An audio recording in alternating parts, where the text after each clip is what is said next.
Hi friends, welcome back. This is your Arul. சரி வாங்க, நான் வீடியோக்குள்ள போவோம். நம்ம மல்லி என்னங்க எப்படி பண்ணுறாங்க, என்னடா பண்ணுறாங்கன்னு கேட்குறீங்க. ஆமாங்க, எல்லாரும் முன்னாடியும் மறைச்சி வச்சிருந்த தாலி எடுத்துக்காட்டி இது பாடுறா, இதுதான் விஜய் கட்ட தாலி, அவர் தான் என்னோட புருஷன் எல்லாரும் முன்னாடி நிரூபிச்சிடுறாங்க. இதுக்கப்புறம் என்ன நடக்குதுன்னா, நம்ம அரவிந்த் ஒரு பக்கம் மூஞ்சி தொங்க போட்டு எங்கிருந்தாலும் வாழ்க அப்படின்னு ஒரு பாட்டை போட்டு அப்படியே மண்டைக்கில போட்டு போறாருங்க. இன்னொரு பக்கம் நம்ம பாபு என்னத்த சொல்றதுங்க, அந்த மனுஷன் பேசுறதுக்கு வார்த்தையே இல்லை, மூஞ்சி தொங்க போட்டு அப்படியே ஒரு மூட் அவுட்டில் போயிட்டு இருக்காரு. நாகுக்கு ஒரே சந்தோஷங்க. இனிமே ஃபாரின் சாக்லேட்டு தான், ஃப்ரிட்ஜ் தான், ஹோம் தேட்டர் தான், பாட்டு தான், MP3 வீடியோ டிவிடி அது இதுன்னு என்ஜாய் பண்ண போகிறாங்க. மாஸ் பர்ஃபார்மன்ஸில் ஜாலியாக இருக்காங்க. இன்னொரு பக்கம் வந்தீங்கன்னா நம்ம வெண்பாவும் மல்லி விஜய் 3 பேரும் மறுபடியும் ஒன்று சேர்ந்த அந்த குதூகலத்தில் ஜாலியாக என்ஜாய் பண்ண ஒரு கா ஆடுற மாதிரி ஒரு இதில் இருக்காங்க. இப்படியெல்லாம் போயிட்டு இருக்குங்க.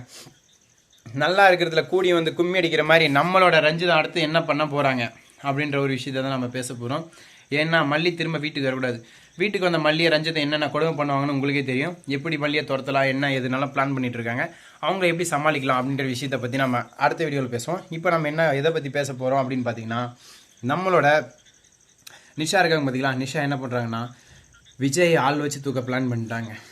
ஆமாங்க, விஜய் உயிரோடு இருக்கிற வரைக்கும் தான் மல்லிக்கு அந்த வீட்டில் மதிப்பு. அதே மாதிரி விஜய் இருந்தால் தான் வெண்பாய் ஒரு கை கிடைக்க மாட்டா. அதே விஜய் செத்துட்டா வெண்பா வீசே கூப்பிட்டு போயிடலாம். அதனால் என்ன பிளான் பண்ணுறாங்கன்னா, கோயிலேருந்து வீட்டுக்கு போக வேண்டிய விஜயை ஆஃபீஸில் மீட்டிங் இருக்குன்னு ஆள் வச்சு ஃபோன் பண்ணி சொல்லி அவர் அங்கே வர வைக்கிறாங்க. போகிற வழியில் லாரி வச்சு அடித்து தூக்குறது தாங்க பிளான். ஸ்பாட் அவுட் பண்ணிடுறோம், அடுத்து வெண்பாவை தூக்கிட்டு போகிறோம். இப்படின்னு சொல்லிட்டு நம்மளோட நிஷா ஒரு பக்கம் பிளான் பண்ணிட்டு இருக்காங்க. எனவே அவங்க பிளான் வந்து ஜெயிக்குமா தோக்குமா அப்படின்ற அந்த சுவாரஸ்யமான விஷயத்தை பற்றி கடைசியாக பேசுவோம். இன்னொரு பக்கம் பார்த்தீங்கன்னா, நம்மளோட குட்டு பாட்டி ரஞ்சிதத்துக்கிட்ட இல்லாத பொல்லாத்தெல்லாம் ஏற்றிட்டு அப்படியே ஒரு எப்படி சொல்கிறதுன்னா ஆங்கிரி பேர்டாக மாற்றி வச்சுருக்காங்க. இப்போ நம்ம மல்லி வீட்டுக்குள்ளே போகிறாங்க. என்ட்ரன்ஸில் நில்லுடி எவடி அவ ஏண்டி அவன்ற மாதிரி டைலாக் விட்டு போகிறாங்க. விஜய் மூடுறி நீ ஏண்டி இதெல்லாம் கேட்குற அப்படின்னு சொல்லிட்டு நம்ம விஜய் வந்துட்டு ரஞ்சித்தை பார்த்து கேட்க ரஞ்சித்தை மூஞ்சி தொங்க போட்டு போயிடுறாங்க. இதுக்கப்புறம் நம்ம குண்டு பாட்டி வந்துட்டு, நீ என்கிட்ட என்ன பண்ண, சத்தியம் பண்ணல, கூட்டு வர மாட்டேன், நீ ஏன் கூப்பிட்டு வந்தா, எதுக்கு ஊன்னு கேட்க, நீங்கள் கூட தான் எத்தனையோ சத்தியம் பண்ணியிருக்கீங்க, எல்லாம் காப்பாற்றுறீங்களா, நாங்கள் காப்பாற்றும் தலையெழுத்தா அப்படின்னு விஜய் நக்கலாக சொல்லிட்டு மல்லியை கூப்பிட்டு உள்ளே போகிறாருங்க.